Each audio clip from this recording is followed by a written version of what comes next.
Assalamualaikum warahmatullahi wabarakatuh. Shalom, Om Swastiastu, Namo Buddhaya, salam kebajikan bagi kita semua. Selamat pagi, siang, sore, maupun malam. Kami dari kelompok 8 ingin mendemonstrasikan terkait tugas kelompok kami terkait pengujian perangkat lunak, metode black box testing. Adapun aplikasi yang akan kami tes itu adalah aplikasi Tokopedia dalam bentuk website desktop. Kami dari kelompok 8 dengan anggota saya sendiri Daniel Smith Manalu dengan rekan saya Dewi Lestari Tangkubolon dan juga Lydia Trevosa Simangunsong. Untuk metode black box yang kami pilih itu ada equivalency partitioning atau EP dan juga boundary value analysis atau BVA. Untuk fitur yang kami uji itu ada tiga. Untuk fitur yang pertama itu ada fitur search dan filter produk yang akan diuji oleh teman kami Dewi menggunakan EP, metode EP. Yang kedua ada filter harga produk yang ditesting oleh atau yang diuji oleh Lydia menggunakan BVA. Dan yang terakhir atau yang ketiga itu ada input kuantitas checkout yang saya sendiri pengujinya. Untuk jumlah test case-nya itu ada 9. 9 didapat dari 3 per anggota. Mengapa kami memilih EP? Itu karena teknik desain test case dari black box yang membagi itu, domain inputnya itu menjadi kelas ekivalen. Prinsipnya itu cukup uji satu nilai dari setiap kelas. Ada dua, untuk kelas yang valid dan juga kelas yang tidak valid. Untuk kelas valid sendiri, itu inputnya harus diterima sistem. Dan yang tidak valid, itu input yang seharusnya ditolak oleh sistem. Yang ke boundary value analysis itu merupakan teknik desain test case yang dimana fokusnya pada nilai-nilai di batas antara kelas ekivalen. Dan ini berdasarkan prinsip jika kesalahan paling sering terjadi di batas nilai input. Untuk batasnya itu ada batas valid, batas bawah valid, dan batas bawah tidak valid, serta batas atas valid dan juga batas atas tidak valid. Untuk batas bawah valid sendiri, itu nilai minimum yang diperbolehkan. Kalau dia batas bawah valid, bawah tidak valid, itu satu level di bawah nilai minimum. Jika nilai minimum yang diperbolehkan itu adalah satu, maka untuk batas bawah tidak validnya itu adalah nol. Satu level di bawah dari satu tadi. Untuk batas atas valid itu nilai maksimum yang diperbolehkan. Contohnya batas maksimumnya itu ada 10. Untuk yang tidak valid, batas atas tidak valid itu satu level di atas nilai maksimum, berarti 11. Untuk fitur yang kami uji, yang tadi pertama ada search dan filter produk, merupakan kolom pencarian di bagian atas halaman Tokopedia, yang dimana dia dapat menerima input kata kunci produk. Untuk aturan inputnya sendiri, itu menerima kata kunci alfanumerik, menolak atau menangani input kosong dan juga simbol. Untuk metode seperti yang saya katakan tadi, ada EP atau equivalency partitioning. Yang untuk fitur kedua itu ada filter harga produk, di mana untuk filter ini, filter tentang harga di sidebar halaman pencarian, itu terdiri dari field harga minimum dan juga harga maksimum. Untuk aturan inputnya itu, harga minimumnya Rp100 dan harga maksimumnya itu ada 1 miliar. Dan yang terakhir itu input kuantitas halaman. Baik, selanjutnya masuk ke test case pertama yang akan dijelaskan oleh teman kami, Dewi. Kepada Dewi dipersilahkan.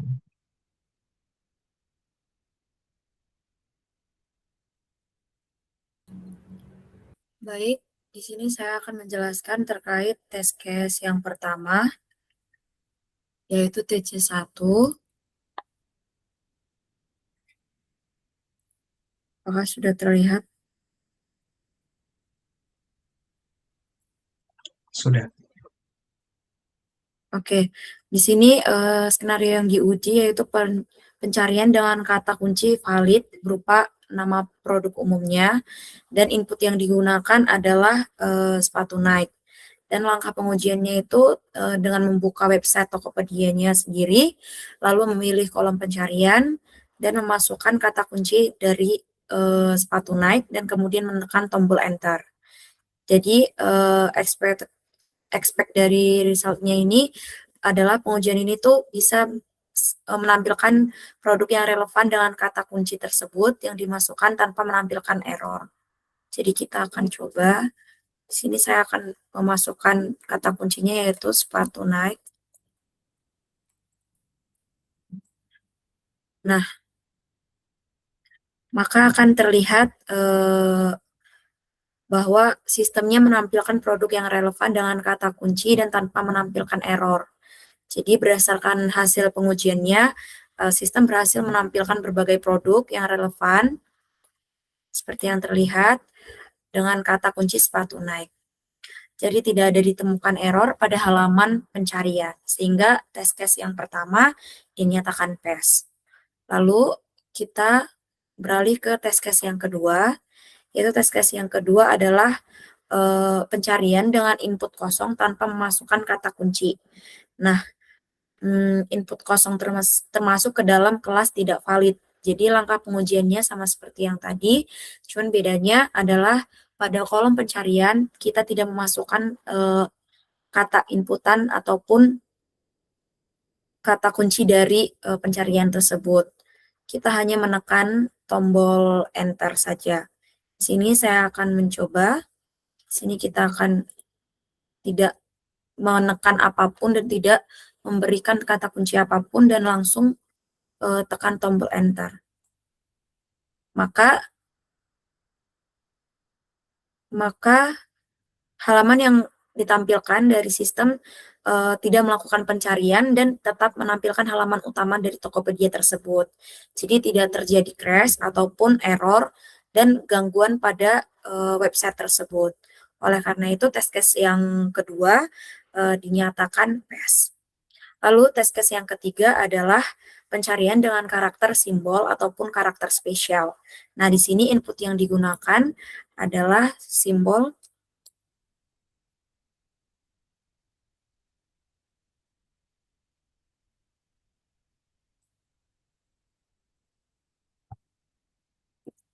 Nah, di sini saya sudah masukkan kata kunci pada kolom pencarian terkait input yang akan digunakan.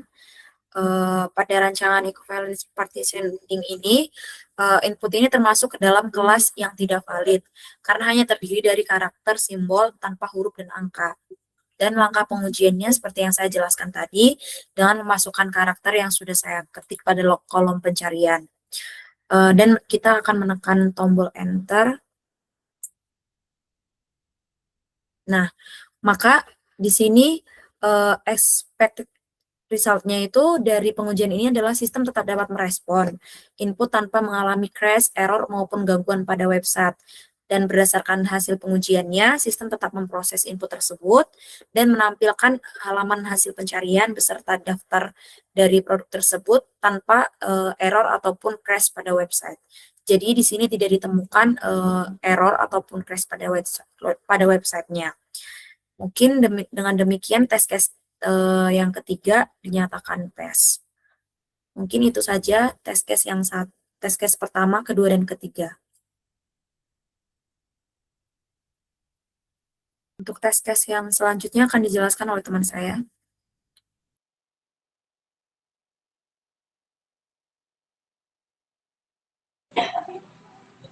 Baik, selanjutnya saya Lydia dan saya akan menguji fitur filter harga produk pada website Tokopedia menggunakan metode black box testing dengan teknik boundary value analysis atau BFA. Di sini saya membuat 3 test case, yaitu test case yang keempat, kelima, dan yang keenam.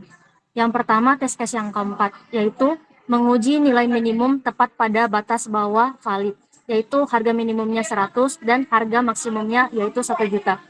Hasil pengujiannya nantinya diharapkan dapat menerima input tersebut secara baik dan menerapkan filter harga. Oke, kemudian di sini kita masukkan input pada test case, yaitu harga minimumnya Rp100 dan harga maksimumnya yaitu 1 juta. Kemudian kita klik enter. Dan hasilnya ketika filter itu diterapkan dan kita mencari kategori baju, halaman tentunya akan menampilkan produk-produk sesuai dengan rentang harganya yang telah ditentukan tadinya. Oleh karena itu, status pengujian test case pertama ini adalah PES.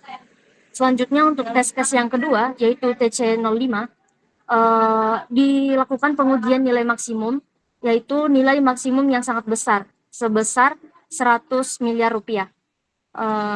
Di sini akan dimasukkan input harga minimum, yaitu 100 sama seperti yang tadi, dan harga maksimumnya dimasukkan input ekstrim, yaitu 100 miliar.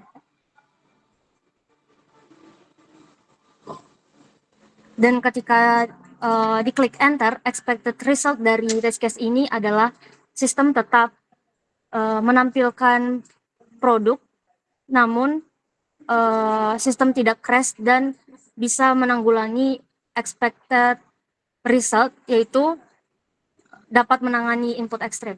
Ketika diklik enter,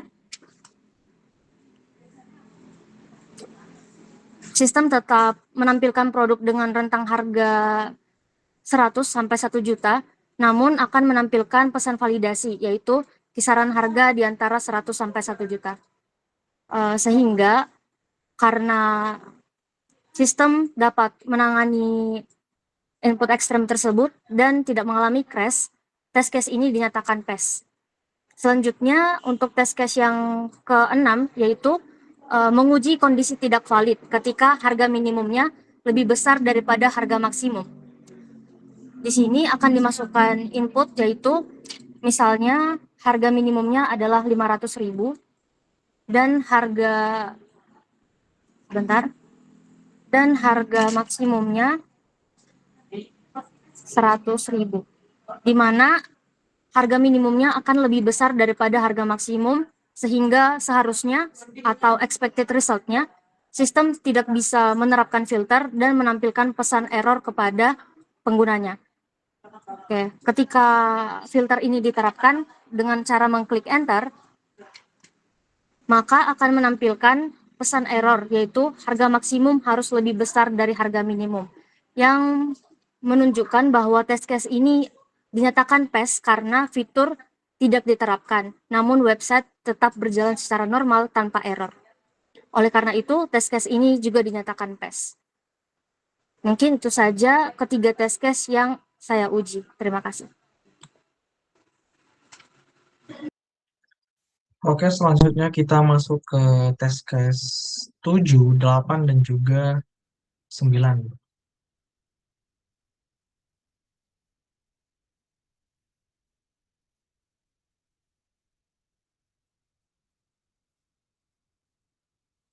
Nah, pada test case yang ketujuh ini atau dengan test case ID TC07, ini kita akan mencari produk yang dimana produknya itu nilai stoknya sisa sedikit.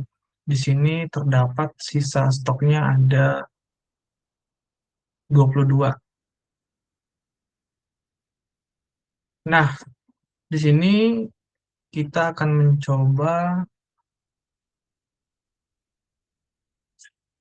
input 1. Tadi kan minimum validnya itu adalah 1.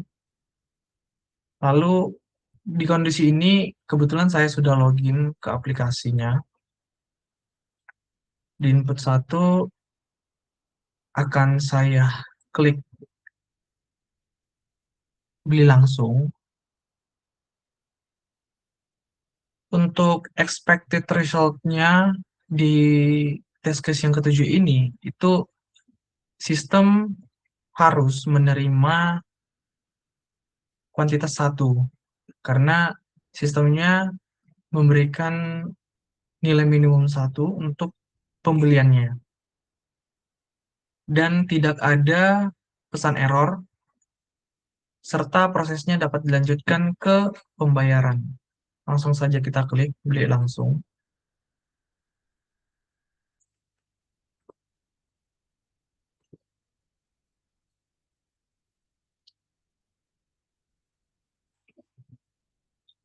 Nah, di sini langsung diarahin ke halaman checkout. Ada detail dari barang yang akan kita beli, juga dari total harganya. Untuk total harganya juga disesuaikan dengan total harga per satu barang, karena tadi kita ingin membeli satu barang. Jadi untuk tes ke satu itu berhasil. Dan selanjutnya adalah test case yang kedua. Maaf, test case yang ke-8. Di test case yang ke-8 ini nilainya itu tepat sama dengan stok maksimum. Karena stok maksimumnya adalah 22, maka kita akan memasukkan input 22. Nah, untuk expected result dari stok 22 ini itu sistemnya akan menampilkan, sama halnya dengan yang minimum tadi, sistem akan menampilkan ke halaman checkout dan tidak akan memberikan hint atau peringatan bahwa tidak bisa untuk melakukan pembayaran. Langsung saja. Nah, sama halnya dengan di test case yang ketujuh, di test case yang ke-8 ini juga menampilkan detail daripada produknya, jumlah produknya, lalu untuk total harganya itu disesuaikan. Total harga ada 22 barang dikalikan harga persatuannya tadi, sehingga dapat hasilnya sekian. Lalu untuk test case yang ke-9 atau test case yang terakhir, itu adalah nilai melebihi stok maksimum. Karena kita memiliki stok maksimum adalah 22, maka kita akan mencoba memasukkan 23. Tadi 22. Nah, di sini kalau kita mau menambah dengan tombol plus ini, itu tidak bisa. Karena dia sistemnya langsung membuat maksimum 22, maksimum dari stok barangnya, sisa stoknya. Kalau tambah dari stok sisanya itu tidak bisa. Kita coba masukin manual, ketik manual. Nah, di sini dia ngasih hint max atau maksimal pembelian barang ini 22 item. Kurangi pembelianmu ya. Nah, setelah saya lakukan testing ini untuk expected resultnya tadi, itu sistem menolak pada tombol plus tadi, sistem menolak untuk nambah satu lagi. Karena jumlahnya melebihi. Dan untuk actual resultnya itu, sistem menolak penambahan karena stoknya tadi ada 22, namun kita menambahkan satu secara manual, itu sistemnya menolak dengan memberi hint maks pembelian barang adalah 22. Jika maksnya ada 23 lebih, maka itu akan menyesuaikan di sini.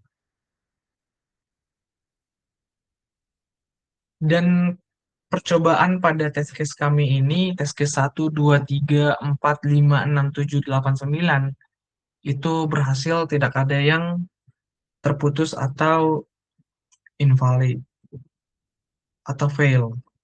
Jadi semua test case yang telah kami uji berhasil. Baik, sekian yang dapat kami sampaikan terkait demo kami pada aplikasi Tokopedia. Kurang lebih kami mohon maaf.